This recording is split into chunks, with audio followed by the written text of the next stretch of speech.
হ্যাঁ মা। Hello. Hello, সময় পেলি ফোন করার? কি করি বলো মা, সারাদিন কাজের মধ্যে একদম সময় করে উঠতে পারি না। হ্যাঁ মা জানো না, বলছি কালকে আমি আর মেয়ে যাবো বাড়িতে। হ্যাঁ আমি আর মেয়েই যাবো, পাপা যাবে, আসবে না, আমি আর মেয়েই আসবো। কালকে আসবি তো? তাহলে এসে কি খাবি বল, কি রান্না করব? আরে হালকা পাতলা কিছু করো, বেশি কিছু করতে হবে না, হালকা পাতলাই কিছু করো একটা। হ্যাঁ আমি একটু গিয়ে আবার বেরোবো, তো একদম বেশি কিছু না, হালকার মধ্যে কিছু একটা করো। ঠিক আছে? ঠিক আছে, সময়টা বলতে পারছি না, কিন্তু কালকে যাব, দুপুরবেলা গিয়ে খাবো। হ্যাঁ ঠিক আছে, রাখি তবে।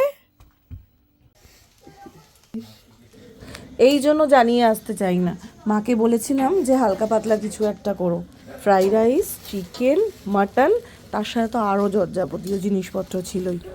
এবং এই যে উপস্থাপনাটা সম্পূর্ণটাই আমার দ্বারা তৈরি, বাড়িতে এসে ক্লিপিংসগুলো নেওয়া এবং মায়ের সাথে একটু মজা করে ভিডিওটা করা। তোমাদের কেমন লাগলো সেটা কিন্তু অবশ্যই জানিও। আর এই মায়ের হাতে স্পেশাল চিকেন কষা আর মাটন কষা আমি খুব মিস করি। শ্বশুরবাড়িতে সত্যি কথা বলতে কেউ এত ভালো রান্না করে না, আমার মা বেস্ট কুক, এত ভালো রান্না করে, মানে যেটাই ধরুক না কেন, ওই যে বলে না ছোঁয়াতেই স্বাদ বেড়ে যায়, সেই রকম।